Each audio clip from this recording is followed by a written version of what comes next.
Il 2024 si apre con una brutta notizia per gli automobilisti padovani.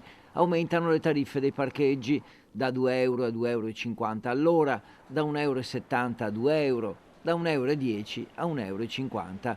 Un adeguamento Istat necessario, lo definisce il Comune, e per tariffe che per lo più sono invariate dal 2011.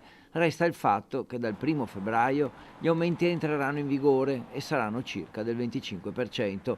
D'altra parte saranno recuperati altri posti auto in centro storico, i parcheggi scambiatori e quello Prandina non subiranno modifiche. Infine, in occasione dei saldi, il parcheggio Contarine avrà il 30% di sconto. La decisione è della Giunta di Palazzo Moroni nell'ultima seduta del 2023 e arriva dopo un confronto con altre città simili a Padova per dimensione e traffico. Qualche esempio: passeranno da 2 euro all'ora a 2,50 euro i parcheggi di via Borromeo, Largo Europa, Corso Milano, via San Fermo. Passeranno invece da 1,70 euro a 2 euro in via Cesarotti, via Morgagni, Prato della Valle, Ponte Corvo, piazzale Stazione e via Tommaseo. Nel 2024 il parcheggio sotto piazza Gasparotto da privato tornerà pubblico, verrà riqualificato e offrirà presto 50 nuovi posti auto.